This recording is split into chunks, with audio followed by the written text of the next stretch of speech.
आधुनिक भारत के इतिहास में आज हम यंग बंगाल आंदोलन को देखते हैं। और यंग बंगाल आंदोलन हेनरी विबियन डिरोजियो के नेतृत्व में होता है और इनको प्रथम राष्ट्रीय कवि कहा जाता है। प्रथम राष्ट्रीय कवि, इनको प्रथम राष्ट्रीय कवि कहा जाता है। हेनरी विबियन डेरोजियो को प्रथम राष्ट्रीय कवि कहा जाता है और सुरेंद्र नाथ बनर्जी ने इन्हें आधुनिक बंगाल के जनक कहा। सुरेंद्र नाथ बनर्जी ने हेनरी विबियन डेरोजियो को आधुनिक बंगाल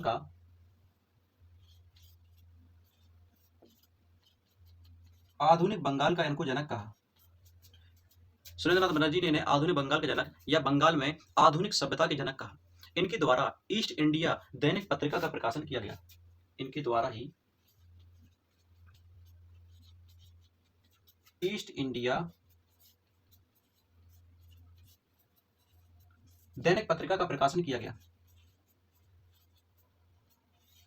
दैनिक पत्रिका का प्रकाशन किया गया।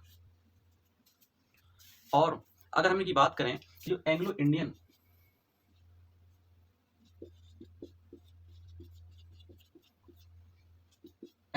की जो इंडिया के लोग हैं और पुर्तगाली,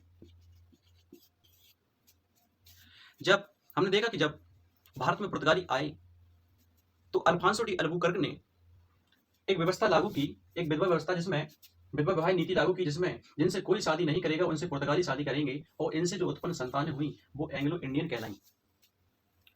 1817 ईस्वी में जब ब्रह्म समाज द्वारा हिंदू कॉलेज की स्थापना की गई कलकत्ता में, तो इसी हिंदू कॉलेज में अंग्रेजी के अध्यापक थे हेनरी विबियन डेरोजियो। एक कलकत्ता में हिंदू कॉलेज के अध्यापक थे। एक कलकत्ता में हिंदू कॉलेज के अध्यापक थे। और अगर हम इनके जीवन काल की बात करें तो इनका जन्म 1809 ईस्वी में हुआ और मृत्यु 1831 ईस्वी में हुई। 1809 में हुआ और मृत्यु 1831 ईस्वी में हुई, यानी 22 वर्ष का इनका जीवन काल रहा। और इन्होंने 1828 ईस्वी में यंग बंगाल आंदोलन को प्रारंभ किया। इन्होंने 1828 में यंग बंगाल आंदोलन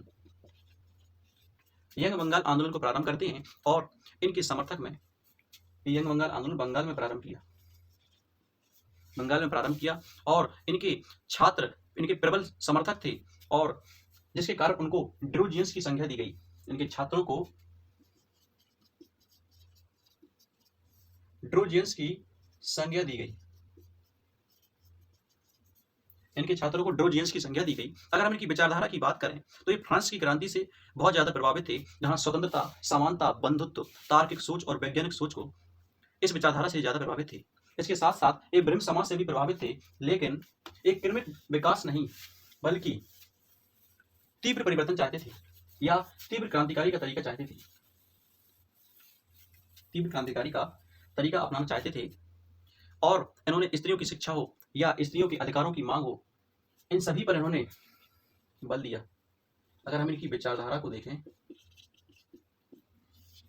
तो इनकी विचारधारा में इन्होंने एक फ्रांस से प्रभावित थे, यानी कि एक फ्रांस की क्रांति से प्रभावित थे।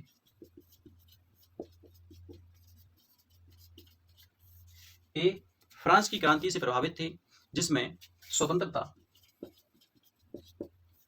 समानता, बंधुत्व और तार्किक सोच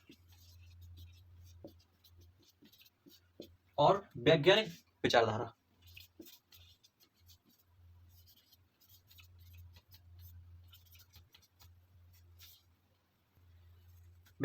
से प्रभावित थे और ब्रह्म समाज से प्रभावित थे,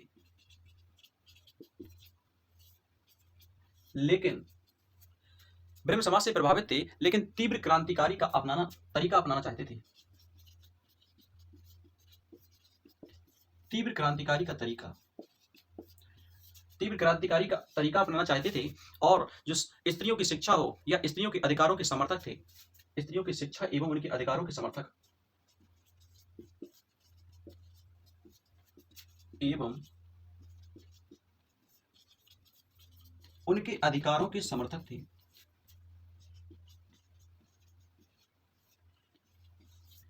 और इसके साथ साथ एक पत्रकारिता की स्वतंत्रता चाहते थे।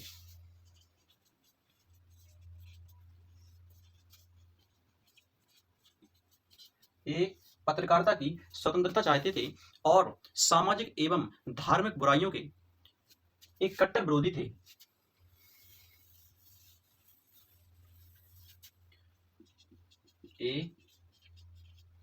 सामाजिक एवं धार्मिक बुराइयों के कट्टर विरोधी थे। सामाजिक एवं धार्मिक बुराइयों के एक कट्टर विरोधी थे और जमींदारों से ये रैयत की सुरक्षा की मांग करते थे।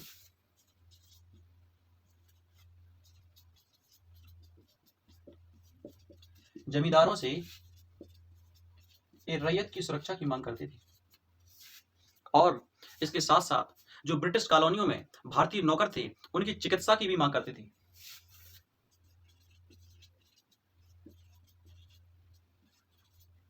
ब्रिटिश कॉलोनी में भारतीयों की चिकित्सा की मांग करते थे और इसके साथ साथ जो सरकारी नौकरियों में भारतीयों को भी उच्च पदों पर भर्ती होने की मांग करते थे कि भारतीय भी उच्च पदों पर भर्ती हों। और इस विचारधारा से इन्हें 1831 ईस्वी में हिंदू कॉलेज से निकाल दिया गया। इनको इसी विचारधारा के कारण 1831 में इनको हिंदू कॉलेज से निकाल दिया गया और 1831 ईस्वी में ही इनकी मृत्यु हो जाती है। इनकी 1831 में ही मृत्यु हो जाती है।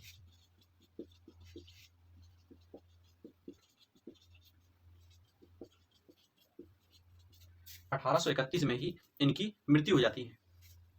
अगर हम इनकी रचनाओं की बात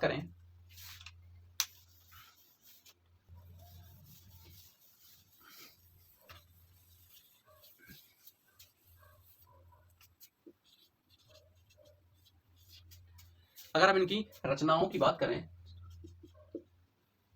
तो इनकी रचनाएं हैं बंगहित सभा, डिबेटिंग क्लब पहली है, बंगहित सभा दूसरी, डिबेटिंग क्लब और तीसरी है एकेडमिक एसोसिएशन।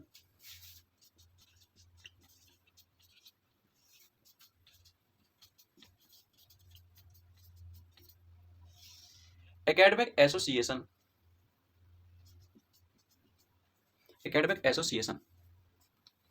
इन सभी रचनाओं को हेनरी विवियन डेरोजियो द्वारा लिखा गया। तो मिलते हैं नेक्स्ट वीडियो में। यदि आपको वीडियो अच्छी लगी हो तो चैनल को लाइक करें, सब्सक्राइब करें। धन्यवाद।